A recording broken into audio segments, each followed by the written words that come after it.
بسم اللہ الرحمن الرحیم۔ السلام علیکم ورحمۃ اللہ وبرکاتہ۔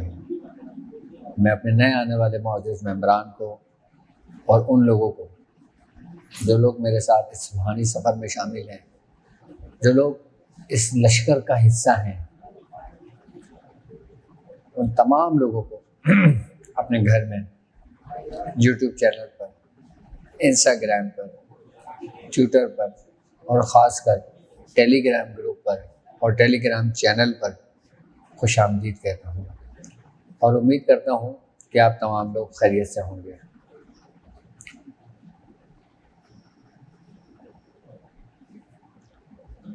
جو لوگ ہمارے سلسلے کے ساتھ جڑنا چاہتے ہیں، جو لوگ سورہ قریش کا لشکر کا حصہ بننا چاہتے ہیں، جو لوگ ہمارے ساتھ سفر شروع کرنا چاہتے ہیں، جو نئے لوگ ہیں،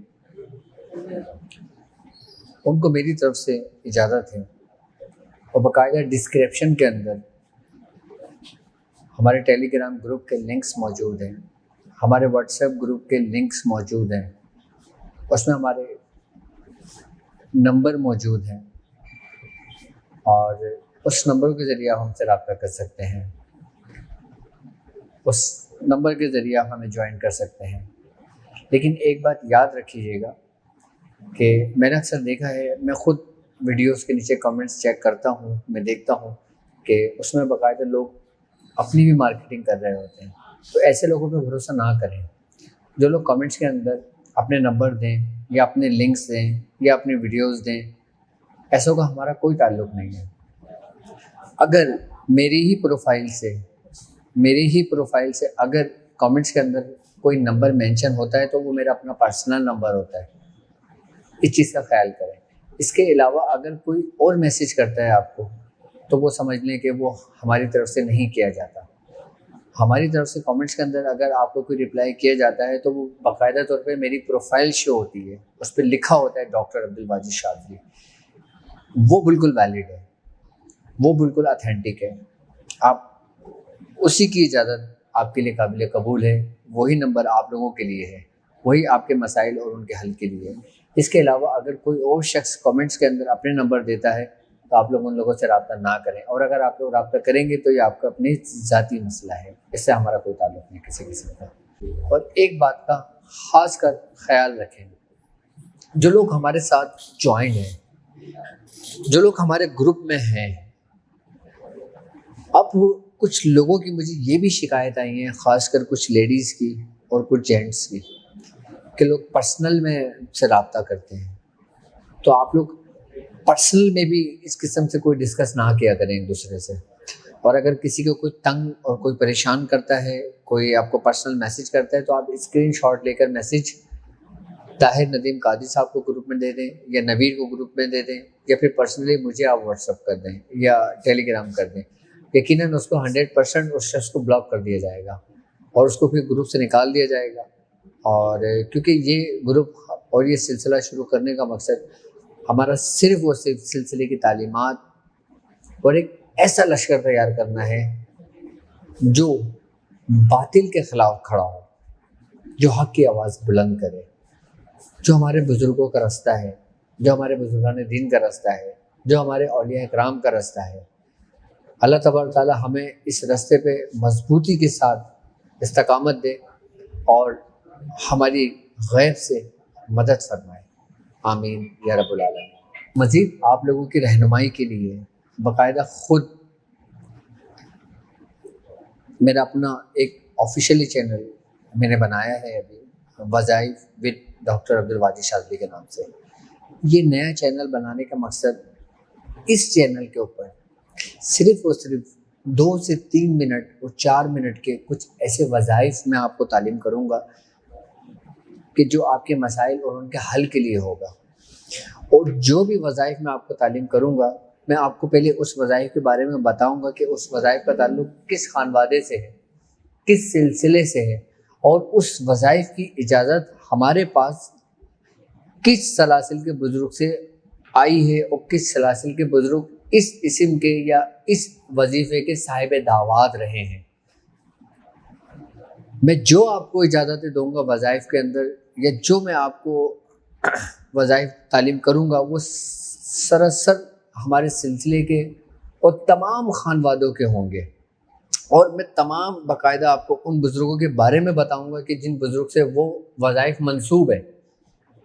میں وہ وظائف نہیں بتاؤں گا جو مجموعہ وظائف کے اندر ہزاروں کی تعداد میں آپ کو مل جاتے ہیں، نہیں، میں وہ خاص وظیفہ آپ کو تعلیم کروں گا اس چینل پر کہ جس میں جو صاحب دعوات بزرگ ہوں گے میں ان کا خاص وظیفہ آپ لوگوں کو تعلیم کروں گا اجازت کے ساتھ۔ آپ وہ پڑھیے گا انشاءاللہ تعالیٰ، آپ پھر دیکھیں آپ کے مسائل کیسے حل ہوتے ہیں۔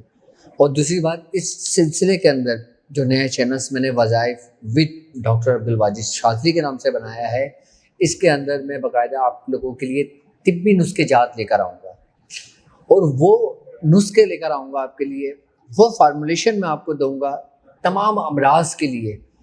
کبھی ہم جگر کے اوپر بات کر لیں گے، کبھی ہم اسٹمک کے اوپر بات کر لیں گے، کبھی لیور کے اوپر بات کر لیں گے، کبھی ہارٹ کے اوپر بات کر لیں گے، کبھی آسٹرائٹس کے اوپر، کبھی برین کے اوپر، مختلف بیماری، مختلف ڈیزیز کے متعلق میں آپ کو اس میں نسخے بتاؤں گا، اور بالکل مختصر ہوں گے، اور اتنے مختصر ہوں گے کہ اگر آپ یورپ میں ہیں، جنوبی امریکہ میں ہیں، شمالی افریقہ میں ہیں، دنیا میں کہیں بھی آپ ہوں، آپ آسانی کے ساتھ آپ کو خود مل جائیں۔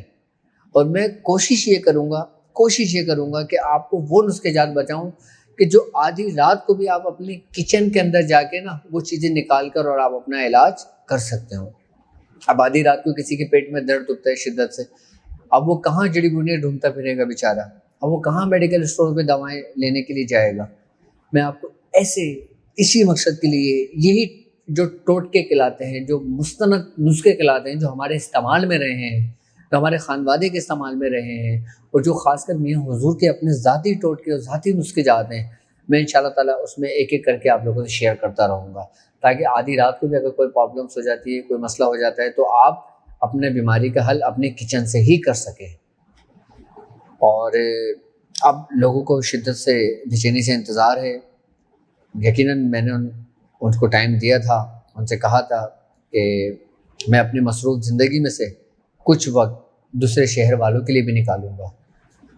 تو جس طرح ہمارا الحمدللہ فروری میں جو دورہ ہوا تھا پاکستان پہ، جو دورہ ہوا تھا اسلام آباد، لاہور اور فیصل آباد میں، تو الحمدللہ اللہ تعالیٰ نے اس میں کامیابی عطا فرمائی، اور ابھی بھی یقیناً کافی لوگ ہمارے پینڈنگ میں ہیں، جن لوگوں نے اپوائنٹمنٹ ابھی بک کرانی شروع کر دیے ہیں، اور انشاءاللہ تعالیٰ 13 اور 14 مارچ انشاءاللہ میرا اسلام آباد کا دورہ ہوگا۔ 13 اور 14 تاریخ میری اسلام آباد کی ہے، اور اسلام آباد میں جو ہمارے جو مرکز ہے، جو ہمارا جگہ ہے جہاں ہم بیٹھتے ہیں، وہ وہی DHA سیکٹر F ہے، اور جہاں پہ آپ لوگ پہلے بھی آئے تھے، اور جو نئے آنے والے لوگ ہیں ان کو لوکیشن سینڈ کر دی جائے گی، اور بس ٹائمنگ کا خیال رکھیے گا۔ وہاں پہ جو میری ٹائمنگ ہوگی دوپہر 11 بجے سے شام 6 بجے تک ہوگی، دوپہر 11 بجے سے شام 6 بجے تک کی میری ٹائمنگ ہوگی۔ اس ٹائمنگ پہ آپ وقت کا خیال کیجیے گا۔ اسلام آباد میں 13 تاریخ اور 14 تاریخ، یعنی کہ 13 مارچ سن 2021، 14 مارچ سن 2021 اسلام آباد میں انشاءاللہ بیٹھوں گا میں، اور 15 اور 16 انشاءاللہ تعالیٰ میں لاہور میں بیٹھوں گا، اور لاہور میں بحریہ ٹاؤن ہی کی لوکیشن ہے۔ اصل میں بحریہ ٹاؤن میں ابھی ہم لوگ اپنی جگہ کا انتظام کر رہے ہیں، اور انشاءاللہ تعالیٰ جگہ کا انتظام تو کر لیا ہے، بس جا کے انشاءاللہ وہاں فائنل کریں گے۔ یہ سب کچھ آپ لوگوں کے لیے تو کیا ہے، اب ہر چیز میں یہ سمجھ لیں کہ اپنے پاس سے آپ لوگوں کے لیے کر رہا ہوں۔ وہاں پہ جگہ کا تعین بھی میں، جگہ کا انتخاب بھی، اور جگہ ہر چیز وہاں پہ جو اخراجات ہیں وہ سب میرے ذمے ہیں، میں خود کر رہا ہوں، صرف کس لیے کہ آپ لوگوں کے لیے، کہ آپ لوگوں کی رہنمائی کر سکوں، آپ لوگوں کے مسئلے مسائل اور ان کے حل کے لیے میں زیادہ سے زیادہ کوشش کر سکوں۔ 15 اور 16 انشاءاللہ تعالیٰ لاہور میں ہوگا، ٹھیک ہے، اور 17 تاریخ انشاءاللہ تعالیٰ اس دفعہ میں فیصل آباد میں بیٹھوں گا۔ تو فیصل آباد والوں آپ لوگ ریڈی ہو جاؤ کہ انشاءاللہ تعالیٰ پھر آپ لوگوں سے بہت جلد ملاقات ہوتی ہے میری۔ فیصل آباد مین سٹی کے اندر انشاءاللہ تعالیٰ ہم نے جگہ کا ارینج کیا ہے، اور انشاءاللہ اللہ نے چاہا تو پھر وہ جگہ ہماری ہمیشہ کے لیے رہے گی۔ اور 13 اور 14 اسلام آباد ہے، 15 اور 16 مارچ ہماری لاہور ہے، اور 17 مارچ ہمارے فیصل آباد ہے، اور انشاءاللہ تعالیٰ ابھی میں کوشش کروں گا کہ میں اپنی مصروفیت میں کچھ وقت اسپیشلی آپ لوگوں کے لیے اور نکالوں جو میں ملتان میں یا پھر سکھر میں انٹیریئر سندھ میں رکھوں، کیونکہ انٹیریئر سندھ والے بھی ہم سے بہت محبت کرتے ہیں، وہ بھی انتظار کرتے ہیں.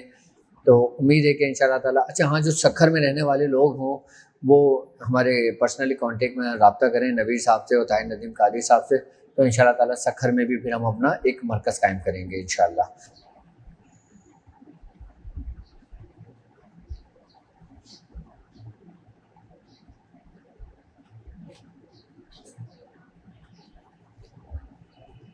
ہم لوگوں کا جو روحانی دورہ ہوا تھا خیال سے 1 مہینہ تو ہو گیا اس کو، ہم لوگوں کو انتظار کر رہے ہیں کافی وہاں کے لوگ. ہم وہاں کی بھی میں نے ڈیٹ اناؤنس کی ہے نا ابھی 13 اور 14 انشاءاللہ اسلام آباد میں بیٹھنے کا ارادہ ہے، کیونکہ اسلام آباد میں بھی جگہ کا مسئلہ حل ہو گیا ہے. اسلام آباد DHA سیکٹر F میں، اور 15 اور 16 لاہور میں، وہ بحریہ ٹاؤن لاہور میں، اور 17 تاریخ انشاءاللہ فیصل آباد میں ہوگا.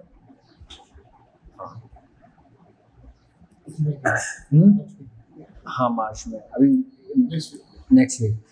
تو ہو سکتا ہے اب جو اتوار آئے اس پہ کلاس نہ ہو ہماری، کیونکہ میں وہاں اسلام آباد میں ہوں گا نا، کیونکہ وہاں پہ مفتی کبیر صاحب ہیں ہمارے پیر بھائی ہیں، انہوں نے وہاں محفل کا بھی انتظام رکھا ہے.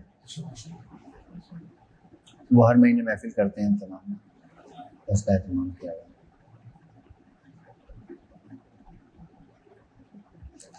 اور سب پہلے کیسا چل رہا ہے تمہارا سفر؟ صحیح ہے ماشاء اللہ.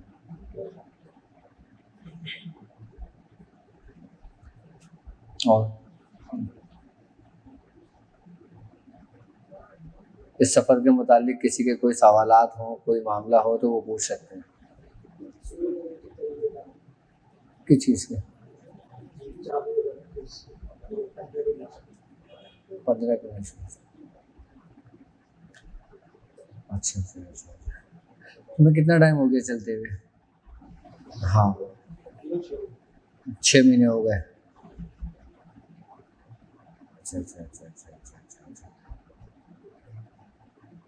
اچھا وہ لوگ جو لوگ میرے ساتھ اس سفر میں شامل ہیں، جن کو تقریباً 4-5 مہینے ہو گئے،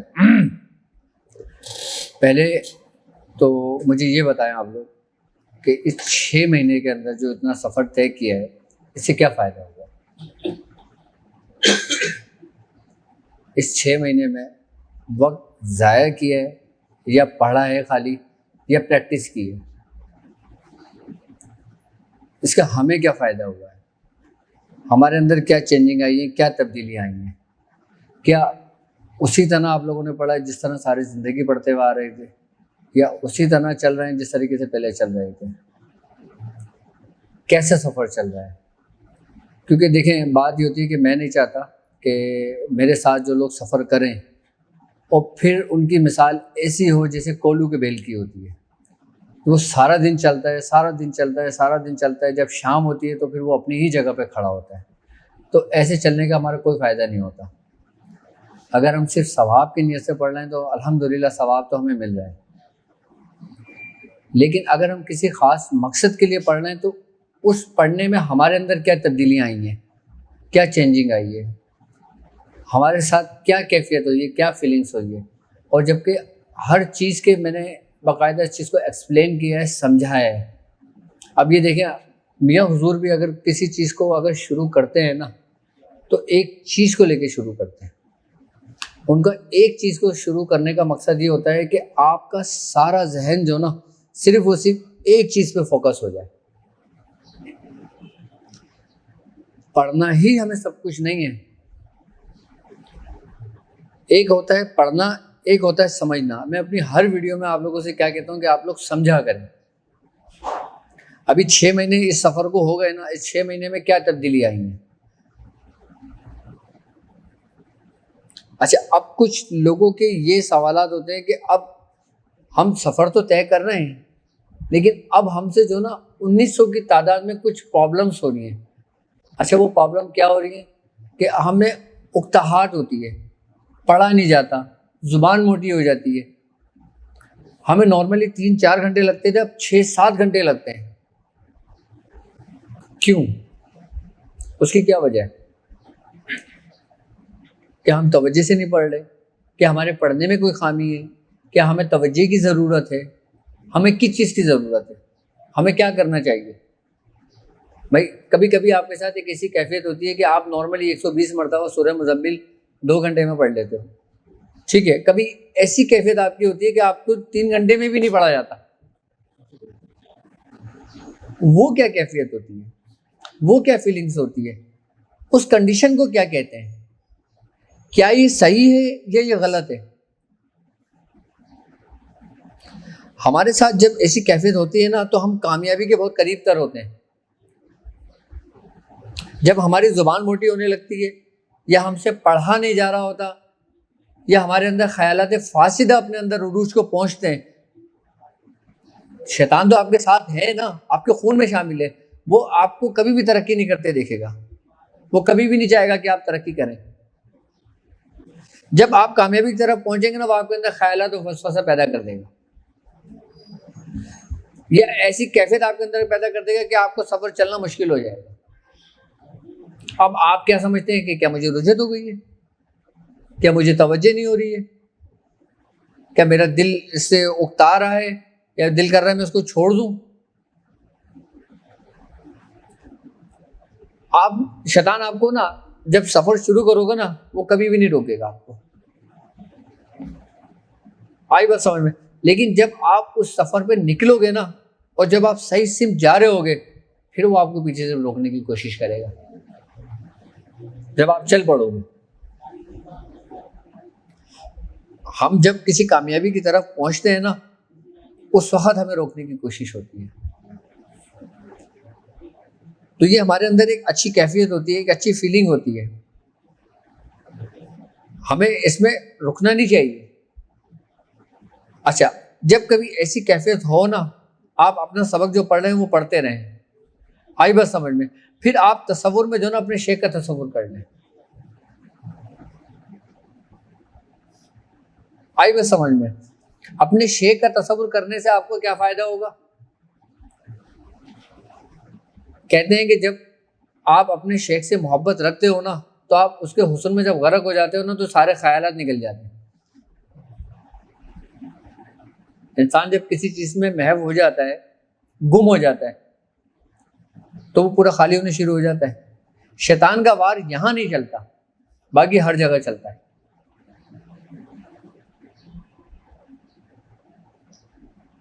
کیوں؟ کیونکہ جب مرید اپنے شیخ کا تصور قائم کرتا ہے، اس کا تصور دیکھتا ہے، اس میں جب گم ہوتا ہے، تو شیطان وہاں سے اس کو رستے کو ترک کرنے شروع کر دیتا ہے، کیونکہ اس کا زور اس پہ نہیں چلتا. کیوں؟ کیونکہ وہ اب ایک نہیں ہے، وہ ضم ہو گیا اس میں. جب تک وہ اکیلا تھا نا، تو وہ تنہا تھا. جب وہ اس کے عکس میں، اس کے تصور میں جب وہ گم ہوا، تو وہ اس میں ضم ہو گیا. اب وہ شیطان اس کو کہاں ڈھونڈے گا؟ تو وہ جو خیالات فاسدہ ہے نا، وہ نارملی اپنے آپ ختم ہونے شروع ہو جائیں گے، یہ کیفیت ختم ہونی شروع ہو جائے گی. یہ میں نے بہترین اور آسان سے نسخہ بتایا ہے اس کا. اس میں بعض اوقات پڑھتے پڑھتے. اچھا ایک منٹ، لوگ یہ شکایت کرتے ہیں کہ جب لوگ سوال کرتے ہیں تو آواز نہیں آتی. تم مائک لے کر آئے ہو دوسرا؟ کیونکہ لوگوں کو نہیں مل پاتے، جواب نہیں مل پاتے کہ سوال کیا ہوا ہے، وہ جواب کیا مل رہا ہے اس کا. آپ بولیں، کیا بولے؟ بعض اوقات تصور میں جب ہم اس تصور شیخ میں آتے ہیں تو بعض اوقات نیند کا غلبہ آ جاتا ہے، بعض اوقات تعداد بھول جاتی ہے. اس پہ کیا کہنا؟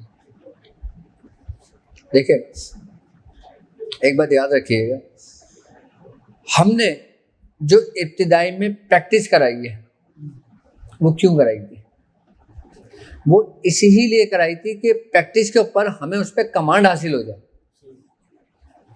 اب ہم ڈاٹ لگا کے جو ہم آدھے آدھے گھنٹے، ایک ایک گھنٹے بیٹھتے رہیں 6 مہینے سے، اس کی وجہ کیا تھی؟ اس کی وجہ یہ تھی کہ ہمیں اس پہ کنٹرول ہو جائے. جب ہمیں اس پہ کنٹرول ہو جائے گا، نہ تو ہم تعداد بھولیں گے، نہ وہ تصور گم ہوگا. یہ سوال سفر میں 2 مہینے 2 مہینے اس سے پہلے میں کیا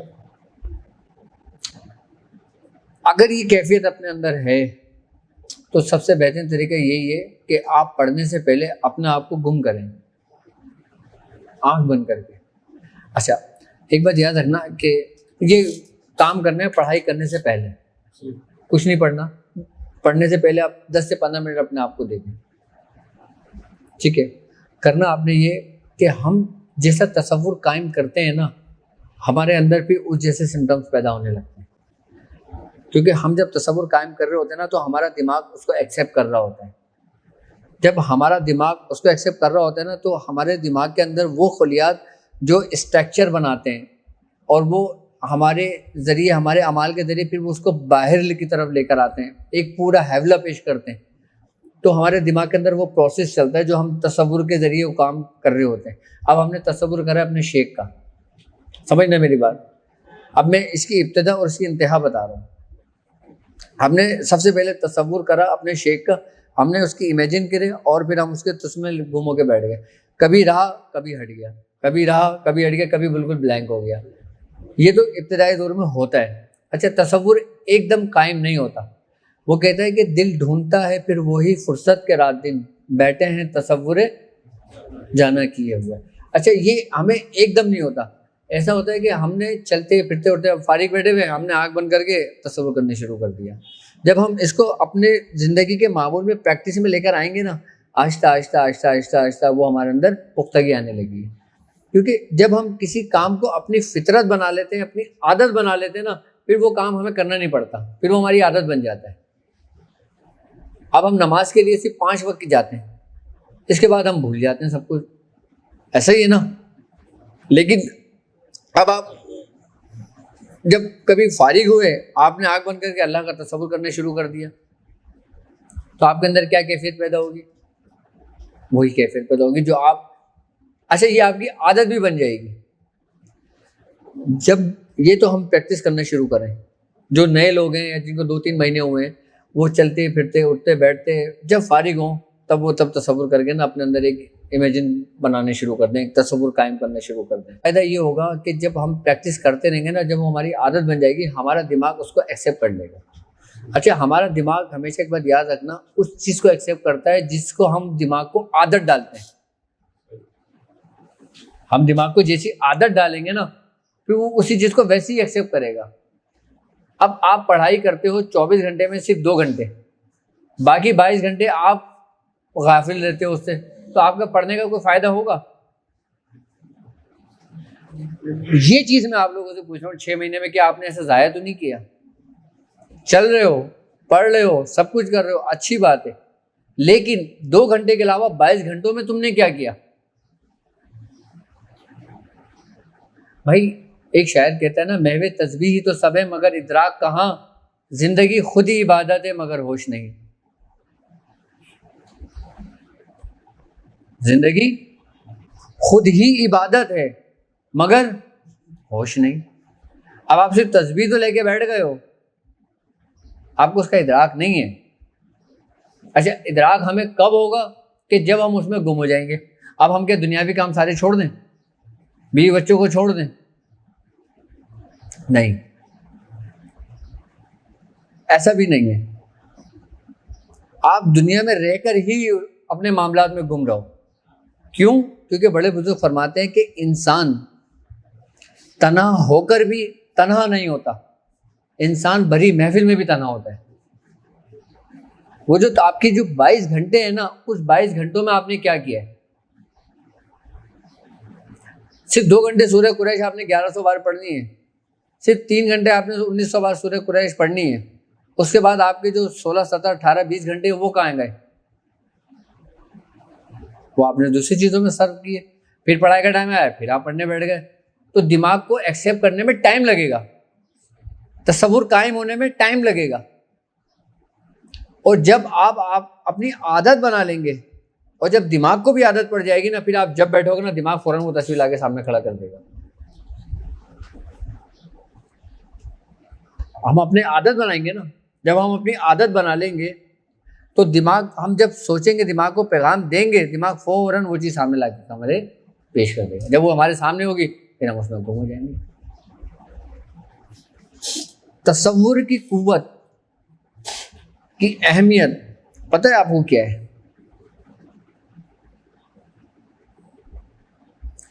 جو تصوراتی جو روحانیت ہے نا، یہ سمجھ لیں کہ یہ انبیاء کرام کا حصہ ہے.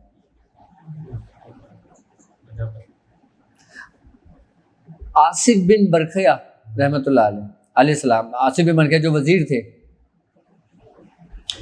آپ نے ملکہ بلقیس کا جو تخت منگایا تھا، آپ نے کوئی چلہ کیا تھا کیا اس میں؟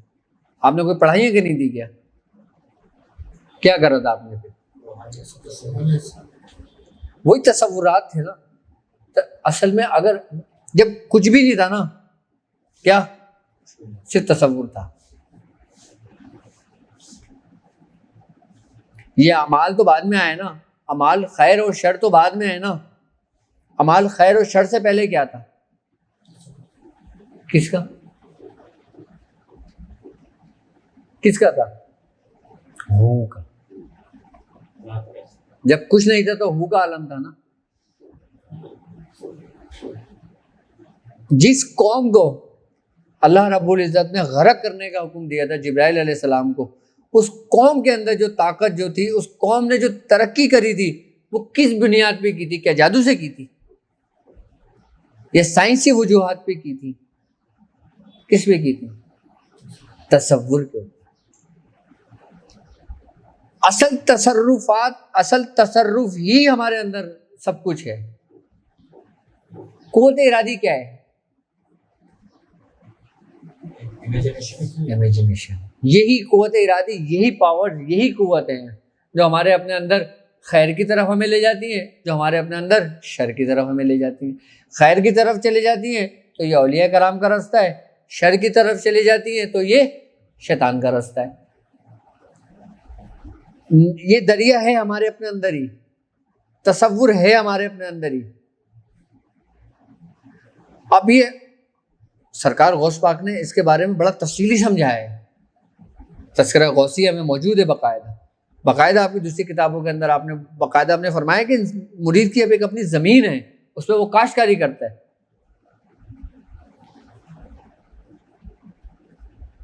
یعنی کہ ایک بیس بنیاد اس کے اپنے اندر موجود ہے. اب تمہارا رب کیا کہتا ہے؟ تم نے اپنے رب کو دیکھا ہے لیکن سنا ہے کس سے؟ انبیاء کرام سے، اولیاء کرام سے، اپنے بزرگان دین سے، اپنے ماں باپ سے، اپنے استادوں سے. لیکن تمہارا رب کیا کہہ رہا ہے؟ وہ کہہ رہا ہے میں تمہارے گمان کے مطابق ہوں. کس سے؟ تم مجھ سے جیسا گمان کرو گے نا میں ویسا ہی ہوں. اب جب گمان کی بات آتی ہے تو پھر یہاں پر عقیدہ بیچ میں آتا ہے. اچھا، عقیدے کے معاملے میں کوئی کمپرومائز نہیں ہے. آپ اخلاقیات کے معاملے میں تو کمپرومائز کر سکتے ہو، لیکن اپنے عقیدے کے معاملے میں کوئی کمپرومائز نہیں کر سکتے. عقیدے میں اگر کوئی کافر ہے نا تو آپ اس کو کافر ہی کہو گے، لیکن اگر اخلاقیات کی بات کرو گے تو آپ ایک جگہ جمع بھی ہوگے.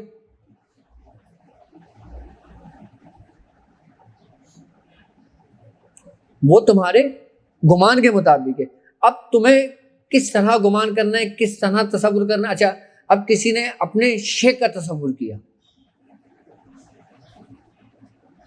کسی نے اپنا. اب اکثر آپ بزرگان دین کے کلام اٹھا کے پڑھ لو، ان میں کلام کچھ ایسا ہے کہ جس کے ظاہری معنی اگر کوئی مولوی آزاد سنے تو وہ فتوے لگائے،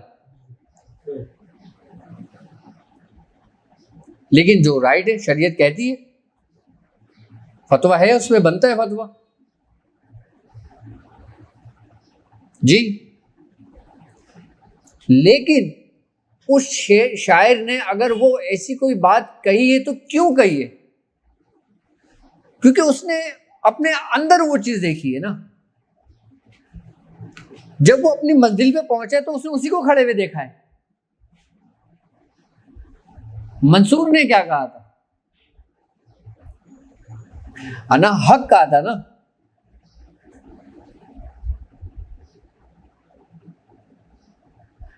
حضرت بایزید بستامی نے کیا کہا تھا؟ انما شانما کیا کہا تھا؟ کہ میں بہت عظیم ہوں.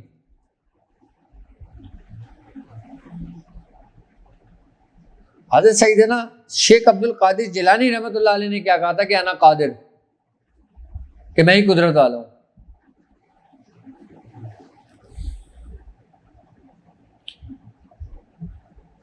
ہر بزرگوں نے جس نے جیسا دیکھا اس نے ویسے بولا. اچھا جس نے بولا وہ پکڑا گیا اور جس نے خاموشی اختیار کی وہ اور آگے نکل گیا. وہ کہتے ہیں نا کہ کوئی جب اللہ کے راز کو پا لیتا ہے تو اس کی زبان خاموش ہو جاتی ہے، بند ہو جاتی ہے. اب یہ اس کی ابتدا کہاں سے ہوئی تھی؟ ہر ولی کی، ہر نبی کی ابتدا کہاں سے ہے؟ تصور سے، مراقبے سے. یہ آپ کی پہلی کلاس ہے اور یہی آپ کی انتہا کلاس ہے.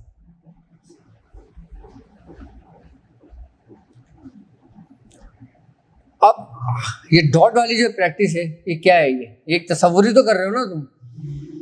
ابھی تم ڈاٹ پر ہو، ڈاٹ سے آگے بڑھ رہے ہو، پھر ڈاٹ سے آگے نکلو گے، لیکن پہلے ڈاٹ کے اندر تو کامل ہو جاؤ. پھر اس کے بعد جب آنکھ بند ہوگی پھر تو وہی تصور قائم ہوگا نا تمہارا. اور جب وہ تصور تمہارا قائم ہوگا پھر جب تم اس میں گم ہوگے تو پھر تم ایک تسبیح سورہ اخلاص پڑھو اور 1,00,000 سورہ اخلاص کی تسبیح پڑھو برابر ہوگی. ایک عام شخص 1,000 تسبیح سورہ اخلاص کی پڑھے اور ایک شخص یہ کام کرنے والا اس طریقے سے اپنی سوچ کو، اپنے آپ کو ایک جگہ محدود کر کے ایک تسبیح پڑھے وہ برابر ہوگی.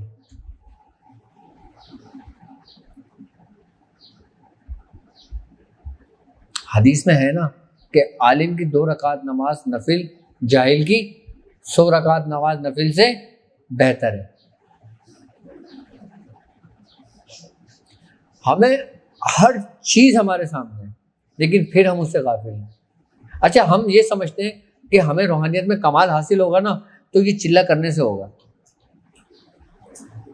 ہمیں روحانیت میں کمال حاصل ہوگا تو یہ سوالات کرنے سے ہوگا. ہمیں روحانیت میں کمال حاصل ہوگا تو ہمیں یہ عمل کرنے سے ہوگا. اگر ہمیں روحانیت میں کمال حاصل ہوگا تو ہم اپنے شیخ سے اس کی اجازت اتنی دفعہ لے کے پڑھیں گے، پھر بعد میں شیخ سے ملیں یا نہ ملیں ہمیں کمال حاصل ہو جائے گا. لوگوں کی یہ سوچ ہے. جبکہ کمالات ریاضت میں نہیں ہیں، محبت میں. ریاضت میں کمالات نہیں ہیں. ریاضت میں صرف وہ کہتے ہیں نا کہ صرف اور صرف جس طریقے سے رگڑا جاتا ہے نا کسی چیز کو، بس وہ رگڑنا ہوتا ہے.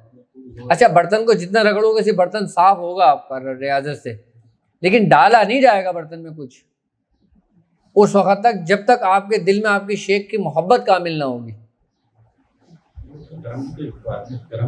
کرم کی بھی تو ایک جب تک کرم نہ ہو اور محبت نہ ہو، سارے معاملات نہ ہو سر نہیں. دیکھو بات یہ ہوتی ہے کہ آپ کوشش کرو گے تو کرم ہوگا نا، آپ نقل کرو گے تو اصل پہ جاؤ گے نا. نبی کریم صلی اللہ علیہ وآلہ وسلم کی حدیث ہے، آپ نے فرمایا تمہارا ایمان اس وقت تک کامل و مکمل نہیں ہو سکتا کہ جب تک میں تمہیں تمہاری ہر چیز سے زیادہ عزیز نہ ہو جاؤں.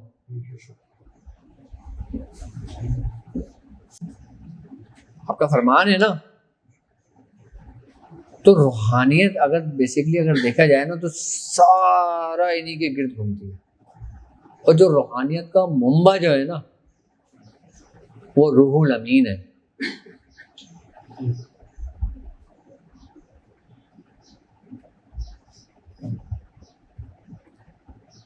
اگر ہم سلوک کی بات کرتے ہیں نا تو ہم نے سلوک کو ایک اس طرح کر کے پیش کیا ہوا ہے کہ جیسے کہ ایک ایسا رستہ ہے جس پہ چلنا بہت مشکل ہے، بہت کٹھن ہے. ایسے ہی نا کہ اگر سلوک کی بات آتی ہے، تصوف کی بات آتی ہے تو ہمارے دل میں کیا آتا ہے کہ یار یہ بہت مشکل رستہ ہے، بہت کٹھن رستہ ہے. سلوک کو اگر دیکھا جائے نا تو ہر سالک کا سلوک الگ ہے.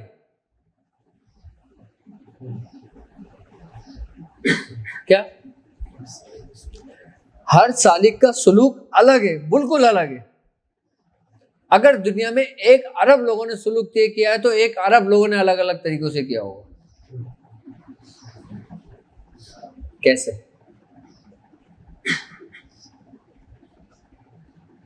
آپ نے تو صرف یہی چیزیں سنی ہے نا کہ بھائی سلوک کی 99 منزلیں، 100 منزلیں، 99 منزلیں، اور جو 1 منزل ہے وہ تمہارا رب ہے. اب رب تک کون کیسے پہنچا ہے؟ دیکھو میاں حضور فرماتے ہیں کہ سلوک صرف 2 باتوں پہ قائم ہے. کن باتوں پہ؟ وہ 2 باتیں کیا ہیں؟ ایک دلیل اور ایک یقین. ایک دلیل اور ایک یقین. اپنے اندر سے دلیل ختم کر دو تو تمہارا یقین کا سفر شروع ہو جائے گا کہ جس دن تم لارے بفی کی منزل پہ کھڑے ہو جاؤ گے نا آگے کہ اس میں کوئی شک نہیں ہے، تو تم سلوک کے اندر داخل ہو جائے.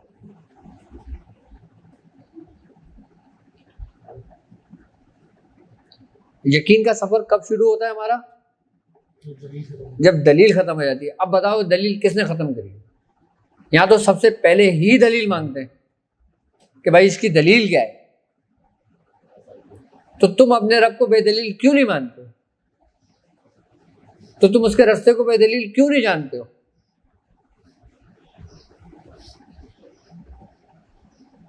بھائی اب ہمارے پاس اس رستے پہ چلنے کے لیے شریعت بھی ہے، طریقت بھی ہے، حقیقت بھی ہے، معرفت بھی ہے، پیدانیت بھی ہے، اور کیا چاہیے.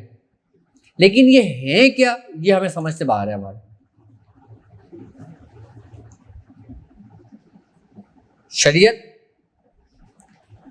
شریعت کے بغیر اگر اس رستے پہ قدم رکھتے ہو نا تو تم گمراہی پر جاؤ گے، تم گمراہ ہو جاؤ گے.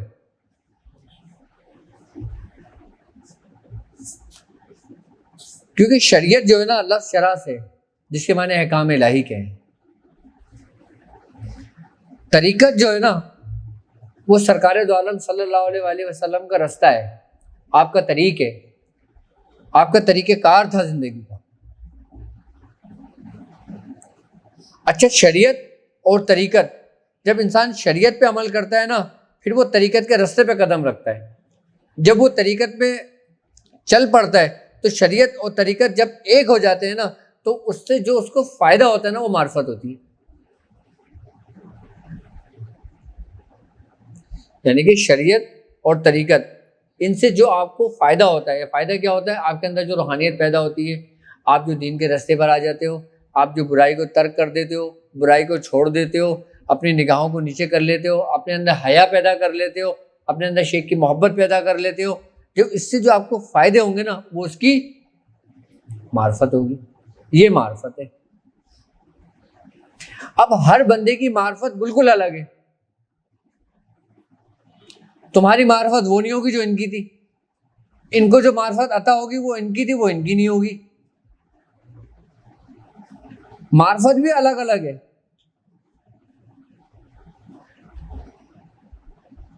ہاں یہ بڑا عجیب راستہ ہے، کیونکہ ان کو جو ملے گا وہ ان کے اپنے اس سے ملے گا نا، کہ جس راستے پہ یہ چلے، شریعت کے راستے پہ، طریقت کے راستے پہ یہ جس حد تک چلیں، جتنے قدم چلیں، ان کو اتنی معرفت حاصل ہوگی نا.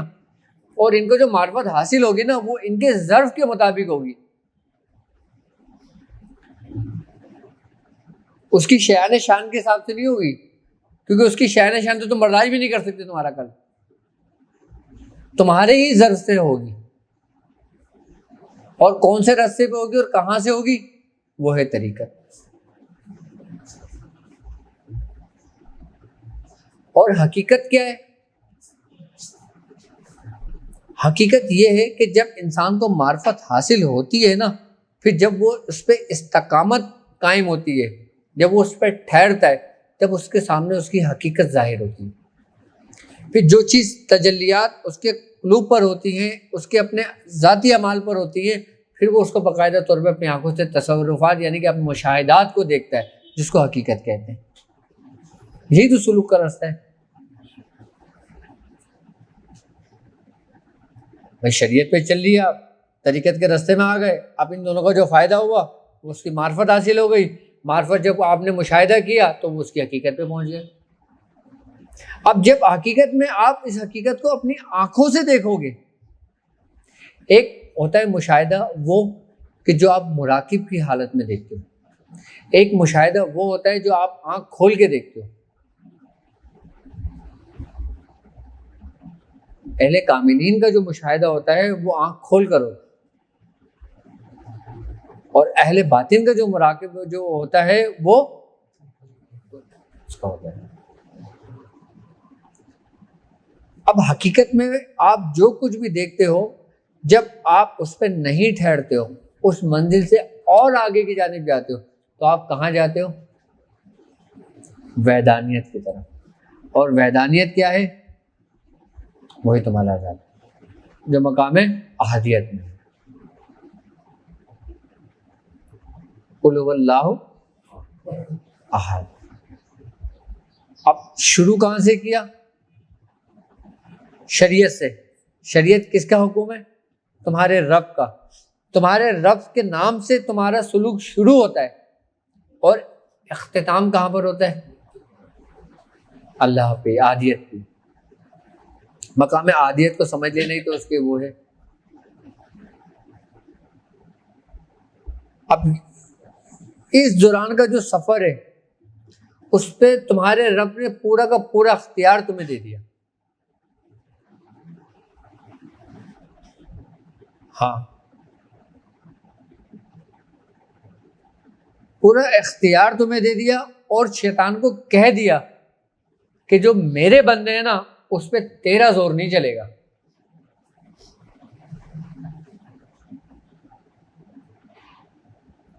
کیا؟ تیرا زور نہیں چلے گا. اب اس راستے کو، اچھا اب لوگ سمجھتے ہیں کہ اس پہ راستے پہ چلنا، ہم چلیں گے تو ہمارے اندر پریشانیاں آئیں گی، مصیبتیں آئیں گی، اور بڑے ہم لوگ اس میں آ جائیں گے، رجت کے اندر آ جائیں گے، ہمارے ساتھ یہ معاملات ہو جائیں گے. جبکہ ایسا کچھ بھی نہیں ہوتا. تمہارے اندر سے شیخ جو نا سب سے پہلے دنیا کی محبت کو نکالتا ہے. ہمارا سب سے بڑا فساد جو ہے نا، جس کو ہم خیالات فاسدہ کی ماں کہتے ہیں، جڑ کہتے ہیں اس کو، وہ دنیا کی محبت ہے. تم اپنے اندر سے دنیا کی محبت نکال دو. کیا؟ دنیا کی محبت کو نکال دو، پھر تم کامل ہو جاؤ گے. دنیا کی محبت سے تو نکالا یہ نہیں کہ دنیا کی آسائشوں کو ختم کر دیا، بیوی بچوں کو چھوڑ دیا، یہ کر دیا وہ کر دیا. نہیں، یہ بھی دنیا نہیں.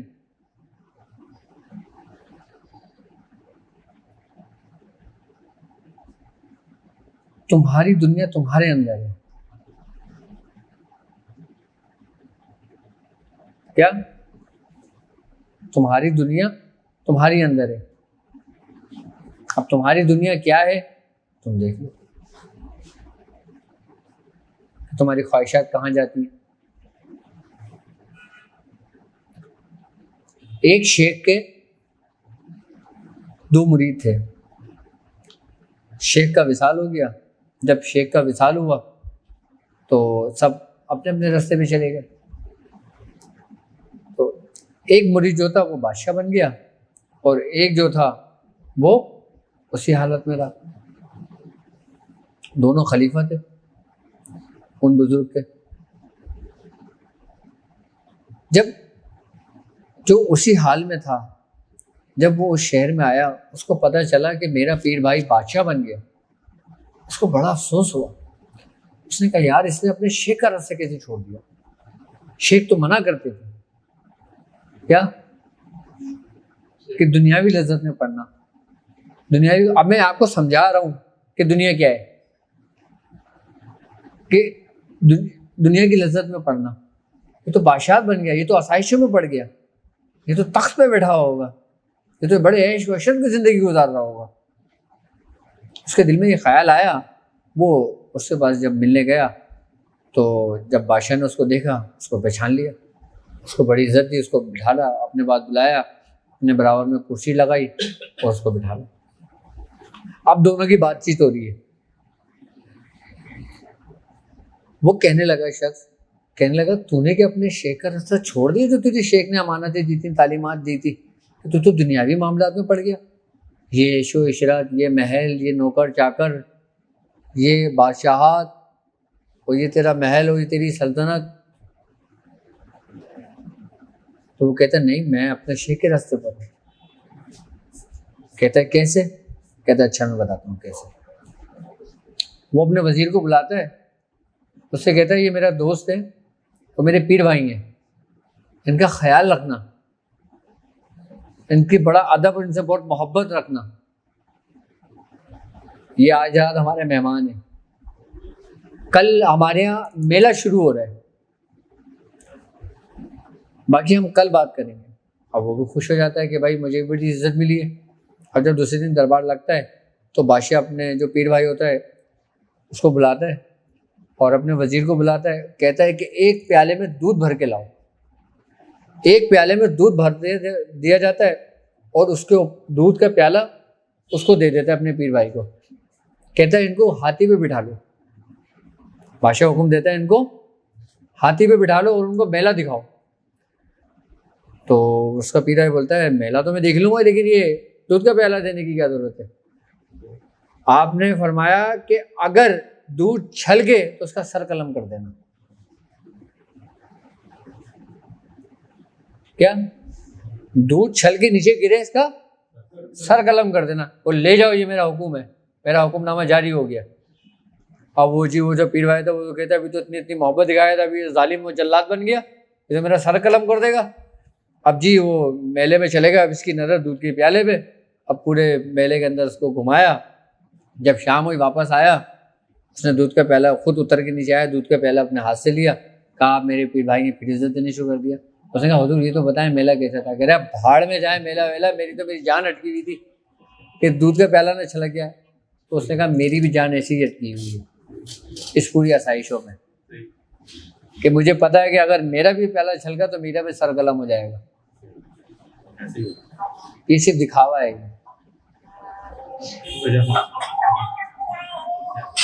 یہ دنیا ہے. اچھا جو بعض اوقات ہمیں جو دکھ رہا ہوتا ہے ایسا ہوتا نہیں ہے,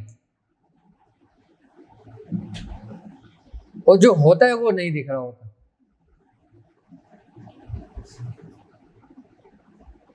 تو کہاں سے ابتدا ہوئی اور اس کی انتہا اسی مقام پر آ گئی.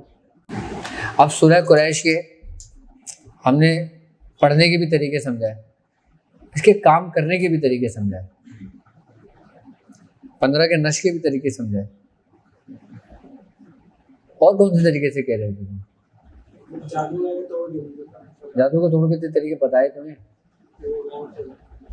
میں تو بہت طریقے کا ہے.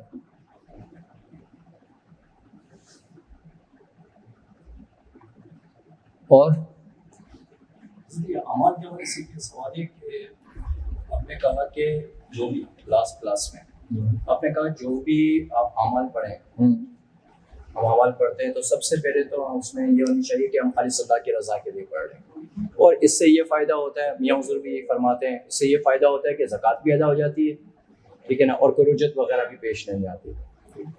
اب ہم نے تو اللہ کی رضا کے لیے پڑھا اور ہم اس کے عامل بھی بن گئے ایک عمل کے. اب بالفرض ان اعمال میں وقفہ آ جاتا ہے, یعنی مداومت نہیں ہو پاتی کسی وجہ سے, تو کیا وہ زکوٰۃ ختم ہو جاتی ہے ہماری؟ اذان ہو جائے جی اللہ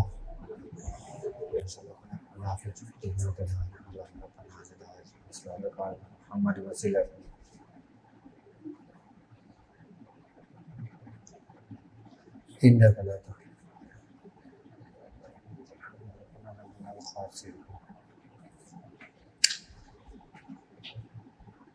دیکھو,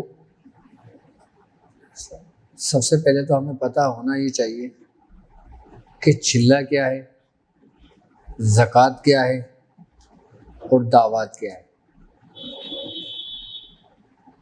ٹھیک ہے, زکوٰۃ کسے کہتے ہیں اور اس کی تعداد, اس کے عددوں کی ہم کس طرح نکالتے ہیں, کس طرح تعین کرتے ہیں کہ کس کی زکوٰۃ کتنی نکلے گی.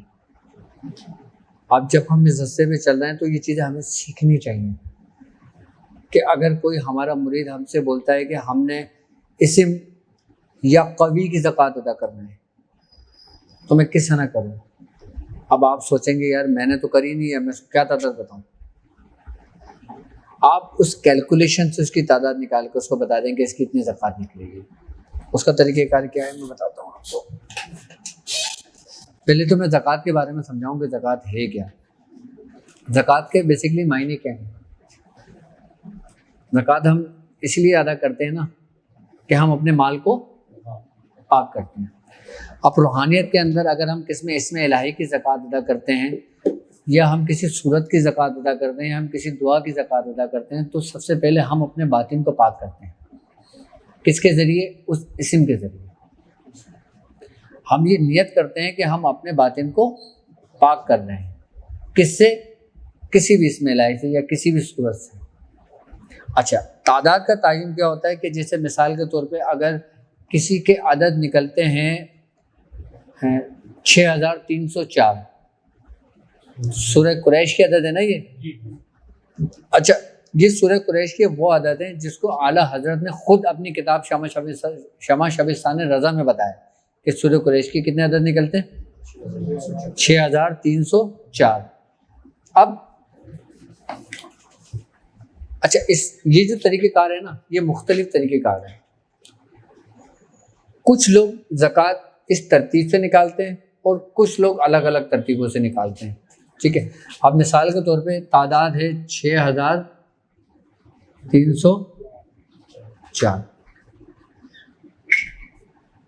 6 اور 3 9 اور 4 13، کیا عدد بنے؟ اب 13 کو 4 سے ضرب کریں کیا بنے گا؟ کتنا؟ 52۔ اب کچھ لوگ کہتے ہیں کہ 52 مرتبہ پڑھی جائے اگر اس کی زکوٰۃ کو اس پہ پڑھی جائے گی۔ اب 52 کو دوبارہ 4 سے ضرب کریں کتنا بنتا ہے؟ کتنا؟ 208۔ یہ اس کی زکوٰۃ صغیر ہوگی۔ اب پھر 208 کو ہم 4 سے ضرب کرتے ہیں کتنی بنے گی؟ کیلکولیٹر نکال لو نا جلدی سے۔ 832 بنے گی، ٹھیک ہے۔ پھر ہم 832 کو 2 سے 4 سے ضرب کریں گے کتنی بنے گی؟ 3000 کتنی؟ 30328، ٹھیک ہے۔ اب 3328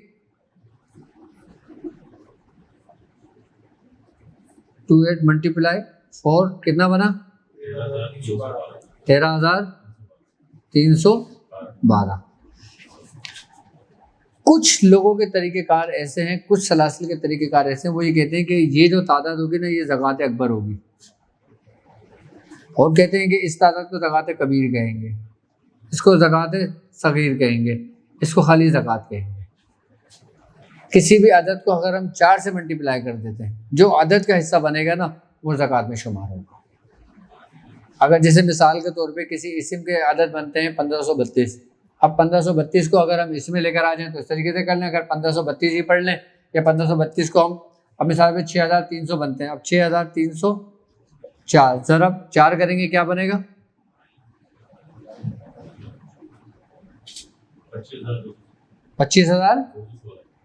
25216۔ اس کو 4 دنوں میں کر لیں،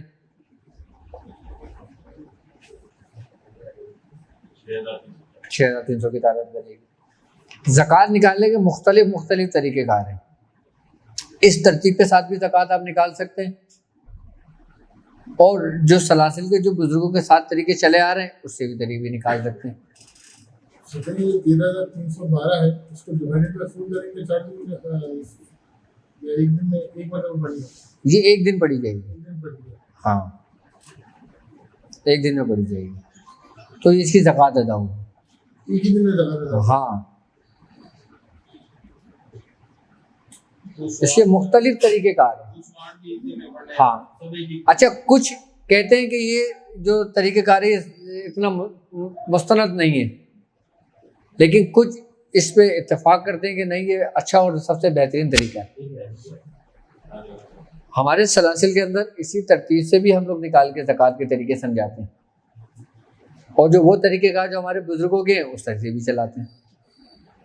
اچھا، اب زکوٰۃ کے اندر جب ہم ادا کرتے ہیں تو ہم 40 دن کو ہی کیوں مخصوص کرتے ہیں؟ اب کچھ اعمال کے طریقے کار ایسے ہوتے ہیں کہ جن کو ہم 40 دن میں رکھتے ہیں، کچھ ایسے ہوتے ہیں جس کو ہم 70 دن میں مکمل کرتے ہیں، کچھ ایسے ہیں جن کو ہم 120 دن میں مکمل کرتے ہیں. جیسے سورہ مزمل ہے 120 دن میں مکمل ہوتی ہے. اب سورہ مزمل ہے 117 دن میں مکمل ہوتی ہے.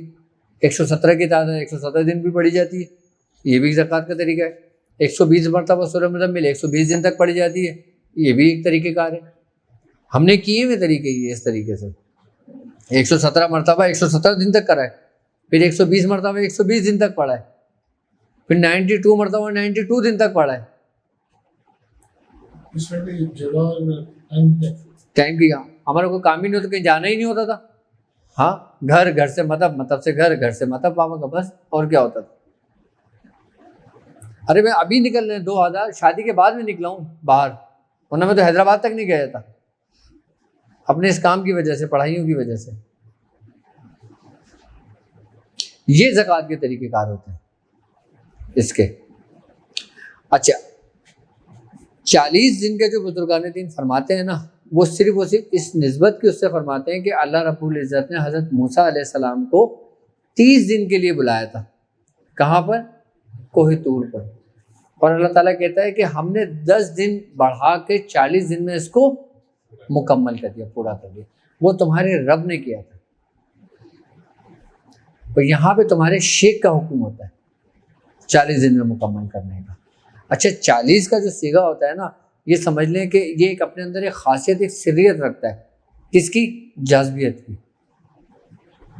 یعنی کہ روحانیت کو، معرفت کو، اور جو آپ پڑھ رہے ہوتے ہیں اس کو، نور کو اپنے اندر جذب کرتا ہے. اب جتنے بھی حاضری کے عمل ہوتے ہیں، جتنے بھی پڑھائیوں کے عمل ہوتے ہیں، وہ 40 دن کے لیے کیوں مخصوص ہوتے ہیں؟ اس کی وجہ ہی یہی ہوتی ہے.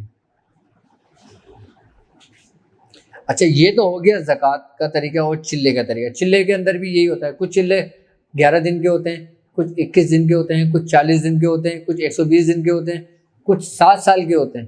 اب جیسے ہفت ہیکل ہے، ہفت ہیکل کا جو چلہ ہے نا، ہفت ہیکل جو ہے اس کا 7 سال میں پورا ہوتا ہے.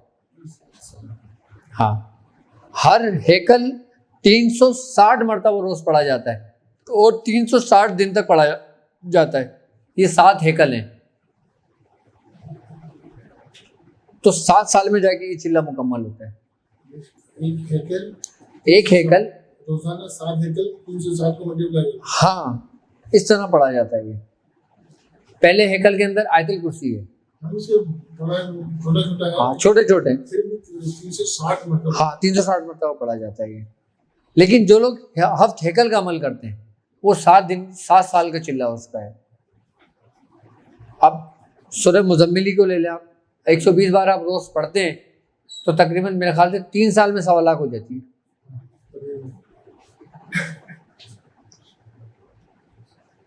اب اسی ترتیب سے مختلف صورتوں کے طریقہ کار ہیں. اچھا، دعوات کیا ہوتی ہے؟ دعوت یہ ہوتی ہے کہ ہم جب کوئی کسی چیز کی زکوٰۃ کو ادا کرتے ہیں، میں حضور فرماتے ہیں کہ زکوٰۃ دعوت جو ہوتی ہے نا، صاحب دعوت اس وقت کسی چیز کی دعوت ہے جب وہ تقریباً 10 لاکھ تک پہنچ جائے. اب یہاں تو لوگ 1.25 لاکھ پہنچنے کے بعد زکوٰۃ کی دعوت کی اجازت لیتے ہیں کہ میں حضور میں دعوت کی اجازت دے دیں، ہمیں دعوت دینی ہے. میں حضور اس کو بھی نہیں منع کرتے، ان کو بھی سمجھا دیتے. اچھا، دعوت کیوں دی جاتی ہے؟ دعوت اس لیے دی جاتی ہے کہ دعوت کے اندر جو صاحب دعوت بزرگ ہوتے ہیں ان کی باقاعدہ طور پر ان کی آمد ہوتی ہے. آپ دعوت کے اندر جب کسی چیز کو بلاتے ہو، پڑھتے ہو، تو آپ یہ کرو گے کہ کسی موکل کو حاضر کر لیں، یا کسی جن کو حاضر کر لیں، یا کسی شیطان کو حاضر کر لیں. دعوت بیسیکلی اس لیے دی جاتی ہیں تاکہ ان بزرگوں کی نسبت ان بزرگوں کا فیض، ان بزرگوں کی روحانیت انسان کو حاصل ہو اور ویسا ہی تصرف اس کو ملے کہ جیسا ان بزرگ کا اپنے دور میں تھا۔ یہ بغیر دعوت کی نہیں ہو سکتا، کیا چیز؟ بغیر دعوت نہ دے ہاں اور یہ کرے تو نہیں ہو سکتا، وہ ایسے ہی مل سکتا ہے۔ نہیں دیکھو، فیض تو آپ کو پہلے رستے پہ ہی ملے گا، بھی ملے گا آپ کو، فائدہ تو آپ کو ہوگا، فیض بھی آپ کو ملے گا۔ فیض کی مثال ایسے ہے کہ آپ کے گھر میں بجلی آتی ہے، کہاں سے آتی ہے؟ تاروں کے ذریعے پہنچتی ہے، کہاں سے؟ پیمٹی سے۔ اور پیمٹی میں بجلی کہاں سے آتی ہے؟ بجلی گھر سے۔ اگر ڈائریکٹ بجلی گھر سے آپ کے گھر میں بجلی آ جائے تو کیا ہوگا؟ بلاسٹ ہوگا۔ اسی طریقے سے روحانیت کا فیض کی بات ہے کہ ڈائریکٹ بجلی گھر سے بجلی کہاں پر جائے گی؟ پہلے پیمٹیوں میں، یعنی کہ ہمارے پیران الزام میں، اس کے بعد پھر وہاں سے وہ منتقل ہوتی ہے۔ کیسے منتقل ہوتی ہے؟ آپ کے ظرف کے حساب سے، آپ کی محنت کے حساب سے، آپ کی ریاضت کے حساب سے۔ آپ کا جیسا فیض، جتنا ظرف جتنا ہوگا آپ اتنا لیں گے، ورنہ آپ کے لیے بتا۔ آپ دعوات کے اندر لوگ باقاعدہ طور پہ موکلان کی دعوت دیتے، کچھ اپنے نام کی دعوت دیتے ہیں۔ اب جیسے آپ کا نام ہے، آپ کے نام کی پوری عظمیت نکالی جاتی ہے اور پھر اس کی دعوت دی جاتی ہے۔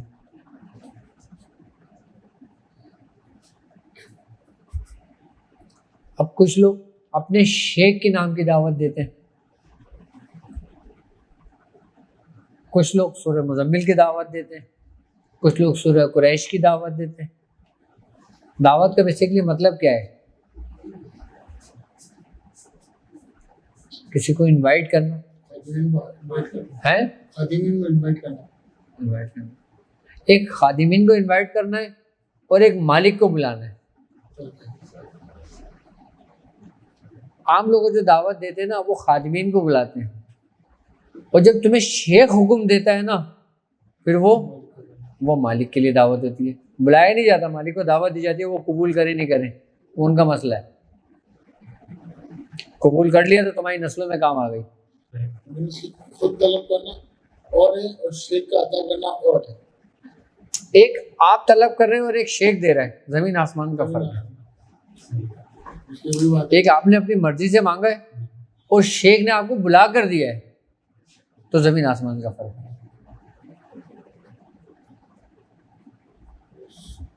ہاں، جب کرم ہو جائے، اور یہ وہ راستہ ہے کہ جس میں کرم ہوتا ہے۔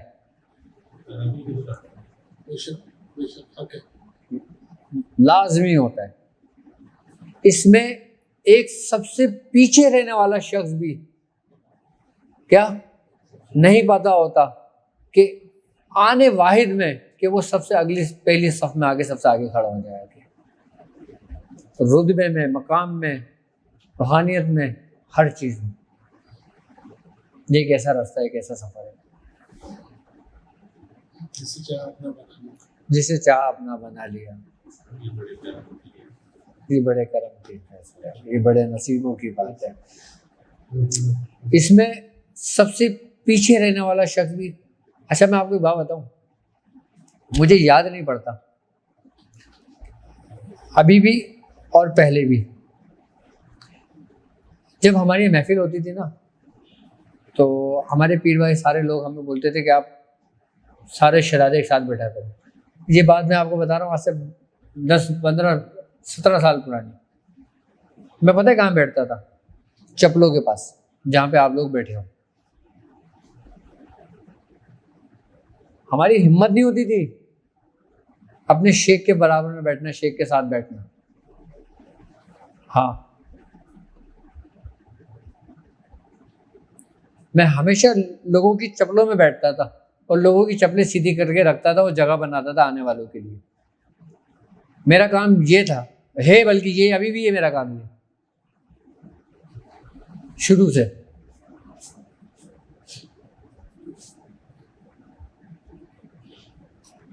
کبھی بھی ہم نہیں بیٹھے. ہم سب سے پیچھے رہنے والے سپاہی تھے.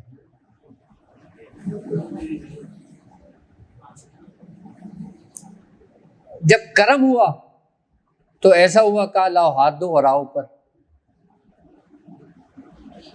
کیا اس لیے میں آپ سے یہ بات کہہ رہا ہوں کہ سب سے پیچھے رہنے والا شخص نہیں پتا ہوتا کہ کب وہ کہاں چلا جائے.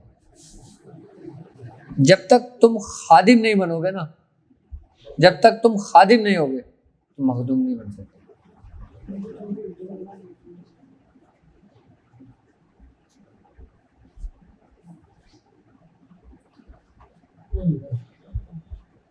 حدیث قدسی ہے، مجھے یاد آتا ہے کہ سرکار دو عالم صلی اللہ علیہ وآلہ وسلم کا فرمان ہے. آپ نے فرمایا کہ مجھے نیک لوگوں کی تسبیح کی آواز سے بہتر وہ آواز ہے جو کسی گناہ گار کی ندامت سے نکلی ہوئی آواز ہو. مجھے وہ آواز عزیز ہے. کون سی آواز؟ جو گناہ گار سے نکلی ہوئی آواز ہو، گناہ پہ ندامت ہو اس کو، اور اس کے قلب سے جو آواز نکلے، اس کی زبان سے جو آواز نکلے، مجھے وہ عزیز ہے. کس سے؟ نیکوکاروں کی جو تسبیحوں کی آوازیں ہیں ان سے.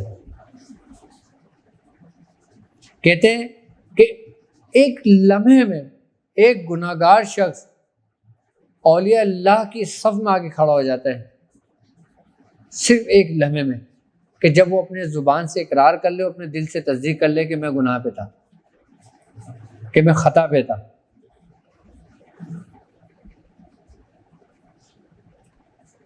جس دن انسان یہ کر لیتا ہے نا، اس وقت وہ اولیاء اللہ کے صف میں آ جاتا ہے.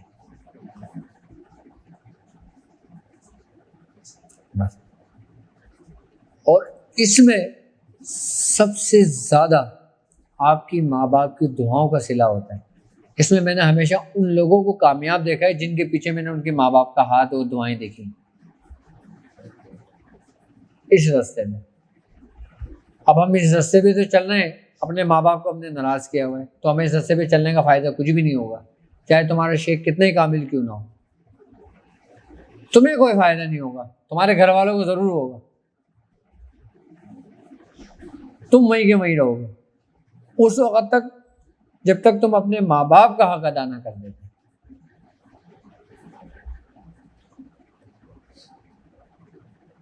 ماں باپ کا رتبہ پتہ ہے تمہیں کیا ہے؟ کہ جب حضرت موسیٰ علیہ السلام کی والدہ کا جب انتقال ہوا تھا نا، جب آپ کوہ طور پہ جا رہے تھے، تو اللہ رب العزت نے پتہ ہے کیا کہا تھا؟ کہ موسیٰ اب سنبھل کر آنا میرے پاس. تو موسیٰ علیہ السلام نے کیا کہا کہ باری تعالیٰ میری ماں کیا مری، تو نے بھی اسے منہ پھیر لیا؟ فرمایا نہیں، کہ جب تم کوہ طور پر آتے تھے تو تیری ماں مصلی پہ تیرے لیے دعا گو ہوتی تھی کہ میرے موسیٰ سے اگر کوئی لرزش ہو جائے تو اسے معاف کر دینا. اب تیرے پیچھے وہ دعا کرنے والی نہیں ہے، اس لیے سنبھل کر آنا. ماں کی دعاؤں سے لوگ ولی بن جاتے ہیں، جو پیدائشی گناہ گار ہو، صرف ماں کی دعاؤں سے وہ صف میں آگے کھڑے ہو جاتے ہیں.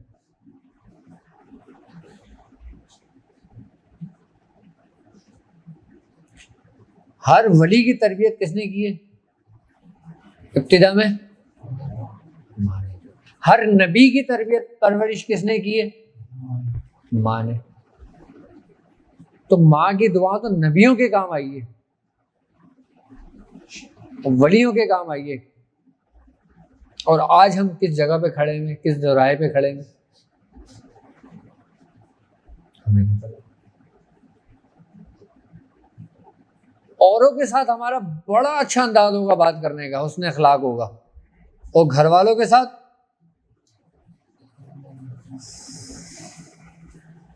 ہے یہ میں دیکھو، میں آپ کو تلخ حقیقت بتا رہا ہوں کہ لوگوں کے ساتھ ہمارا بڑا حسن اخلاق ہوگا، اور گھر والوں کے ساتھ ایک دسترخوان پہ کھانا نہیں کھائیں گے. اگر کسی سے بات بگڑ جائے تو مہینوں اس کی شکل نہیں دیکھیں گے.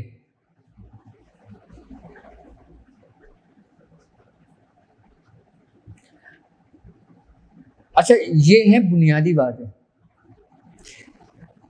اچھا یہ ساری ہمارے اخلاقیات حقوق العباد کے اندر آتی ہیں یہ باتیں سارے. جب تک ہم ان چیزوں کو ان معاملات کو نہیں سمیٹیں گے نا. اچھا ہماری آگے بڑھنے کی اور کامیاب ہونے کی ایک سب سے بڑی رکاوٹ یہ بھی ہے. کیا ضروری نہیں ہے کہ ہم اگر پڑھائی کر رہے ہیں, ہم اگر کام کر رہے ہیں, اگر ہم کامیاب نہیں ہو رہے تو ہماری اپنی پڑھائی میں کوئی نقص ہے, ہماری توجہ میں کوئی نقص ہے, ہماری ریاضت میں کوئی نقص ہے, ہماری محبت میں کوئی نقص ہے. اگر ہم کامیاب پھر بھی نہیں ہو رہے تو اس کی ایک بڑی وجہ آپ کا حسن اخلاق ہے, اپنے گھر والوں کے ساتھ, اپنے ماں باپ کے ساتھ, اپنے بہن بھائیوں کے ساتھ, اپنے عزیز اقارب کے ساتھ, اپنے دوستوں کے ساتھ. صلی اللہ علیہ وسلم کا فرمان ہے, آپ نے فرمایا کہ تم میں سب سے بہترین شخص وہ ہے جس کا اخلاق سب سے اچھا ہو. کس کا کہا ہے؟ اخلاق. یہی تو سلوک ہے بھائی, یہی تو وہ راستہ ہے. ہم کچھ نہیں کریں, اپنا اخلاق اچھا کر لیں. اللہ تعالیٰ نے حضرت موسیٰ علیہ السلام کو جب فرعون کے پاس بھیجا تھا, پتہ ہے کیا کہا تھا؟ کیا جب موسیٰ علیہ السلام نے حضرت موسیٰ علیہ السلام کو اللہ رب العزت نے فرعون کے پاس بھیجا تھا تو کیا کہا تھا کہ اے موسیٰ نرمی سے بات کرنا, شاید وہ مان جائے. کیا؟ اور نرمی سے گفتگو کرنا, یہ قرآن کا نفس ہے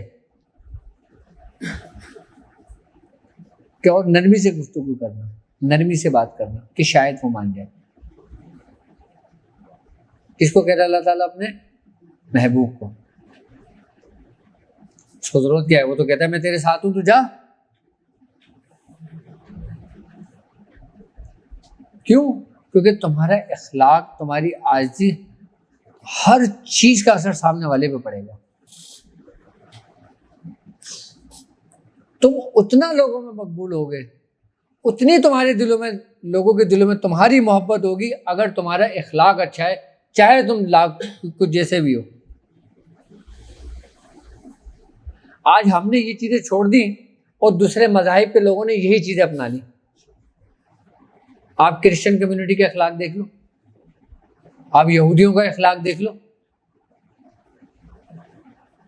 ہاں, جب وہ اپنے اخلاق کے اوپر آتے ہیں تو وہ ایک جانور کو بھی, کتے کو بھی نہلا رہے ہوتے ہیں, انجیکشن لگا رہے ہوتے ہیں, اپنے بیڈ روم میں اپنے ساتھ سلا رہے ہوتے ہیں.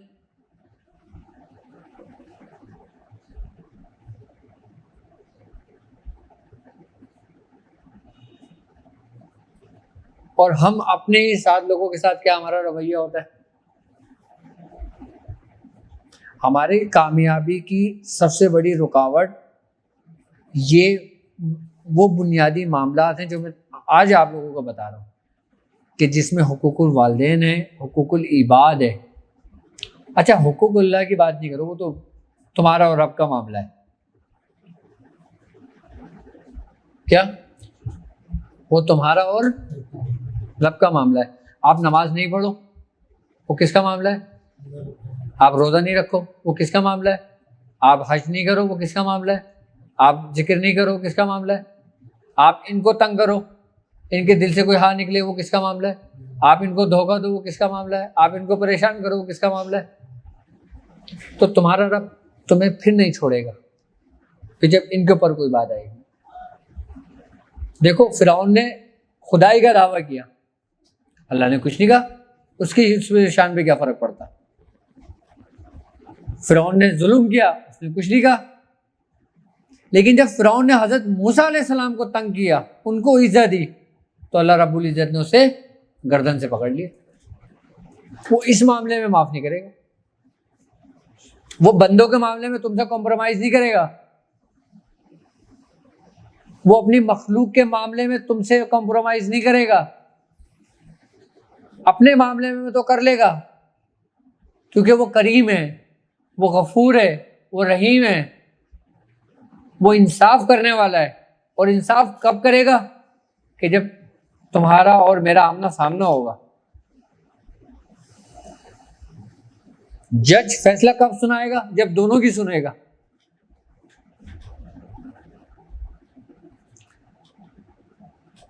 ہم مخلوق کے ساتھ اگر غلط کرتے ہیں نا، مخلوق کو اگر دھوکہ دیتے ہیں، مخلوق کے ساتھ معاملات کرتے ہیں نا، تو یہ سمجھ لو کہ آپ کسی بھی راستے پہ کامیاب نہیں ہو سکو گے۔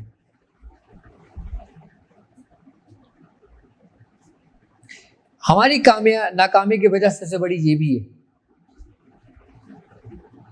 میں یہ ساری باتیں تمہیں اس لیے بتا رہا ہوں کہ تم اپنا تجزیہ کرو، ہم سب اپنا تجزیہ کریں کہ کیا ہم ایسے زمرے میں تو نہیں کھڑے ہوئے، کہ کیا ہم ایسے لوگوں کی صف میں تو نہیں کھڑے ہوئے۔ دیکھو لشکر میں چلنا ایک آسان ہے، لیکن لشکر کے اندر تم چل رہے ہو، تمہیں پتہ تو ہو تم کس صف میں کھڑے ہو۔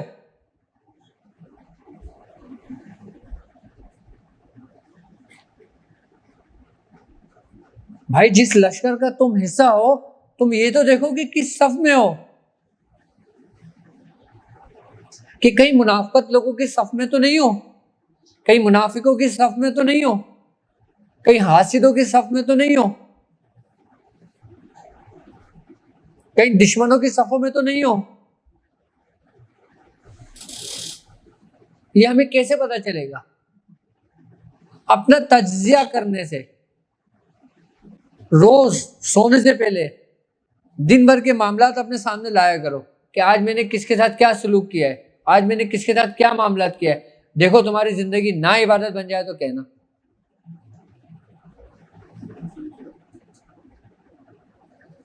کوئی عبادت نہیں کرو، کوئی پڑھائیاں نہیں کرو، کوئی ریاضتیں نہیں کرو، اپنا تجزیہ کرو کہ تم نے کیا کیا آج کا دن۔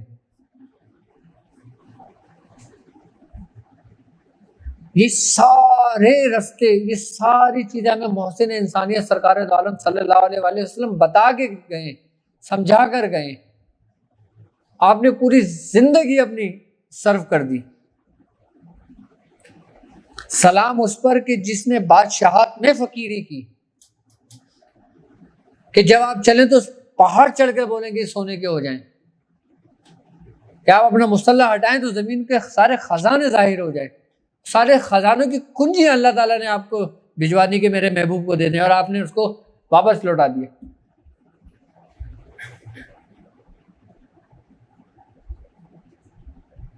سرکار دو عالم صلی اللہ علیہ وآلہ وسلم کی ذات تمام بنی نوع انسان کے لیے ہے۔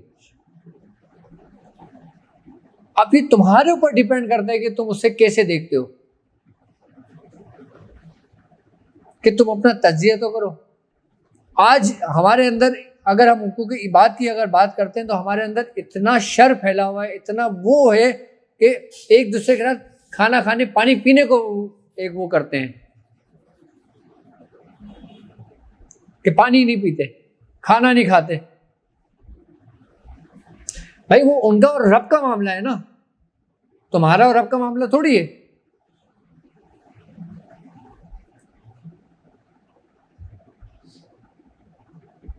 اگر آپ کسی کو کوئی تکلیف پہنچاتے ہو اور پھر رات بھر عبادت کرتے ہو تو تمہاری عبادتیں تمہارے منہ میں مار دی جائیں گی۔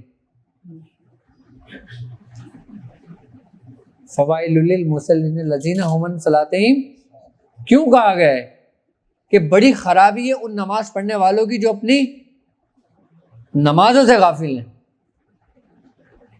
یہاں غفلت کا لفظ استعمال ہوا ہے۔ اور تم اپنی زندگی میں کیسے غافل ہو؟ گمراہی پتہ ہے کیا ہے؟ کفر پتہ ہے کیا ہے؟ کفر یہ نہیں کہ الٹی سیدھے الفاظ کو دہرانا بولنا، گمراہی یہ نہیں ہے کہ تم اپنے رب کو نہ مانو، اپنے بزرگوں کو نہ مانو، گمراہی یہ ہے کہ تم اپنے بزرگوں سے غافل ہو، سرکار دو عالم صلی اللہ علیہ وآلہ وسلم کے رستے سے غافل ہو، یہ گمراہی ہے سر۔ اپنے آپ سے غافل ہو، یہ گمراہی ہے اصل۔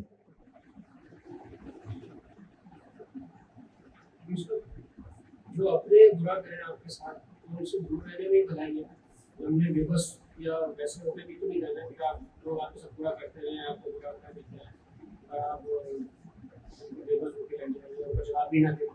دیکھو ایک بات یاد رکھنا کہ جہاں پہ اچھائی ہے وہاں پہ برائی ہے، ٹھیک ہے؟ اچھائی اور برائی سمجھ لو اندھیرا اور اجالا ہے۔ اگر کوئی شخص تمہارے ساتھ برا کرتا ہے تو کیا تم بھی برا کرو گے اس کے ساتھ؟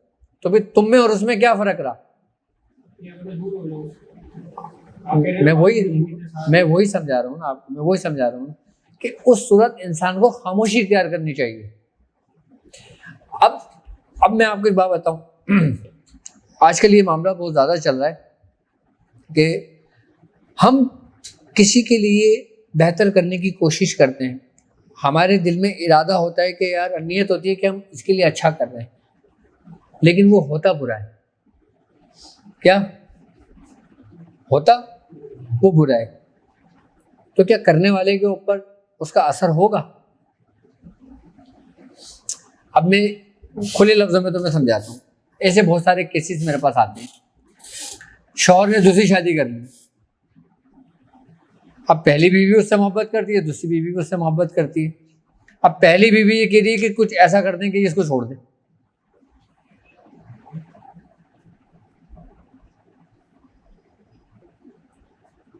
اب وہ کہیں سے کرا کے لے آئی، سمجھنا، وہ کہیں سے کرا کے لے آئی، اب اس نے کر دیا۔ اب اس کا جو نگیٹیوٹی کے جو اثرات ہیں کیا اس کے شوہر پہ نہیں پڑیں گے؟ کیا اس کی اپنی زندگی پہ نہیں پڑیں گے؟ سب سے زیادہ پڑیں گے۔ جس کے لیے لائی ہے اس پہ ہو نہ ہو، لیکن اپنے اوپر ضرور ہو گیا۔ اچھا کچھ چیزیں ہوتی ہیں کہ ہم ماں باپ اپنی اولاد کے لیے بہتر سمجھتے ہیں، بہتر چاہتے ہیں، وہ بہتر کرتے ہیں، لیکن اگر ان سے کچھ غلط بھی ہو جاتا ہے نا تو ان کی نیت اور ارادہ غلط نہیں ہوتا، ان کا نیت اور ارادہ غلط نہیں ہوتا۔ اگر تمہارے والدین سے، تمہارے بڑوں سے تمہارے لیے کوئی غلط ہو جائے اور تمہیں لگے کہ یار یہ میرے ساتھ غلط ہو گیا یا میرے ساتھ ایسا ہو گیا، تو ان کے ارادہ اور نیت غلط نہیں ہوگی ان کی۔ تو تم اپنا قبلہ درست رکھو، یعنی کہ اپنے دل میں میل نہ لاؤ ان کے لیے۔ اگر کوئی تمہارے رشتہ دار ہی تم پہ جادو کرتا ہے اور تمہیں پتہ ہے کہ یہ جادو اس نے کیا ہے، تم اس کا کیا کرو گے؟ بہتر طریقہ کار کیا ہے؟ خاموشی کا۔ خاموشی آپ کے 1000 سوالوں کا جواب ہے۔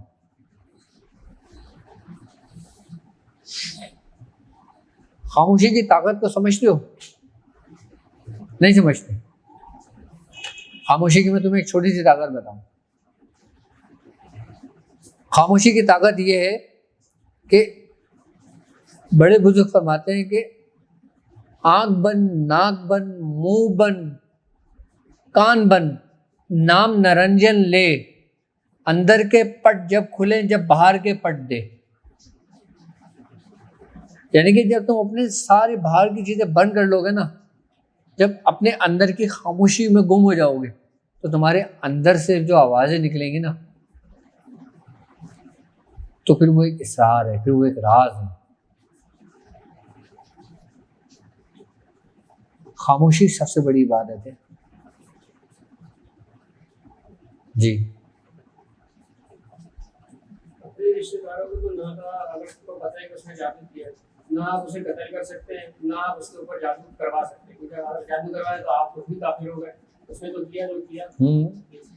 خاموشی پھر اس کا ہے کہ اس کا کیا کرائے گا۔ خاموشی اس کا بہترین ہے، اور اپنے بزرگوں کی رسی کو مضبوطی سے پکڑ کے رکھو۔ جس دن تمہارے ہاتھ سے تمہارے بزرگوں کی رسی چھٹی، اس دن تم بھی اسی میں شامل ہو جاؤ گے۔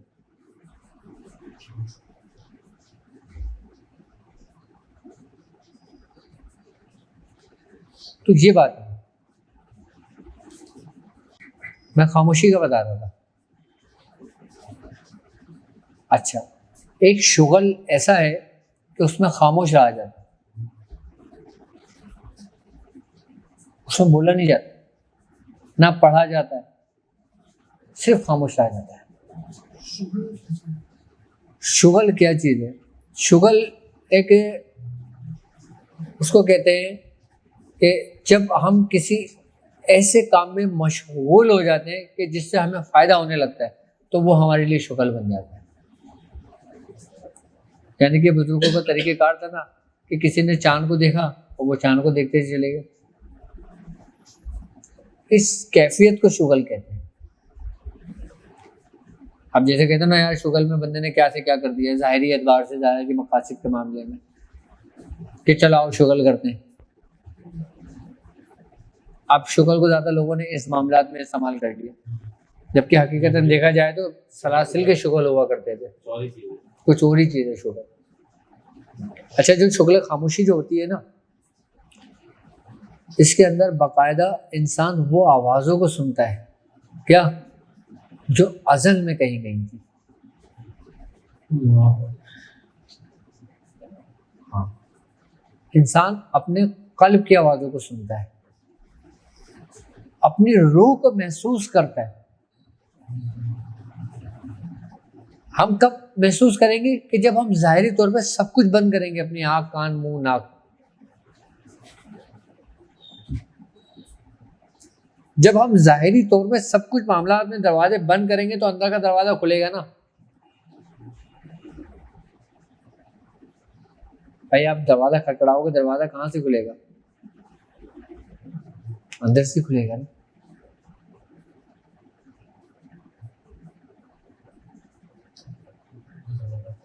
ہے جو دروازہ کھولے گا، اور اندر ہے. اب ہے کیا جو اس نشست کی ابتدا میں نے کہا تھا، تمہارا تصور. ہماری کہاں سے نشست شروع ہوئی تھی اور کہاں پہ آئی ہے؟ اپنے تصور. یہی ہماری کامیابی ہے، یہی ہمارے اصل مقصود ہے، یہی ہماری اصل منزل ہے.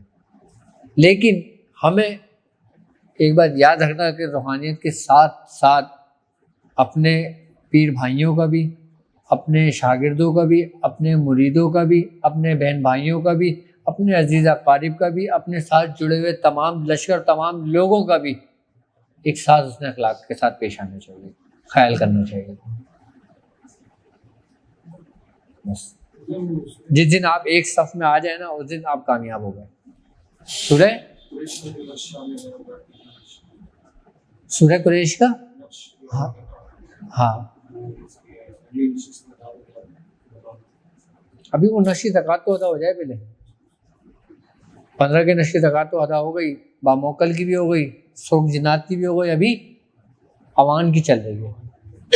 جب یہ اوان کی پوری ہو جائے گی اس کے بعد پھر سورہ قریش کا نقش بتائیں گے انشاءاللہ. اچھا، اب آنے والی نشستوں میں نا جو 15 کے نقش ہیں، جس کے نقش ہیں، اس کے نا وہ طریقہ کار سمجھاؤں گا، ٹھیک ہے، کہ اس سے ہم کس طرح اور مزید کیا کیا کام لے سکتے ہیں. اب میں اسی وقت سمجھاؤں گا، اسی وقت سمجھا پاؤں گا جب آپ لوگ پوچھیں گے کہ ہم کیا کام کس طریقے سے کریں گے. کیونکہ اگر یہاں 50 لوگ بیٹھے ہوئے تو 50 سوال ہوں گے تو تمہارے 50 جواب ہوں گے اور 50 تمہارے طریقہ کار ہوں گے تو تمہیں ملیں گے. اگر تم مجھ سے پوچھو گے تو میں ایک ہی طریقہ بتا کے چلا جاؤں گا. ابھی آپ لوگوں کے اوپر ڈیپینڈ کرتا ہے کہ آپ کس طرح کے سوالات کریں اور کس طرح کے اپنے معاملات کو طے کریں. چلیں.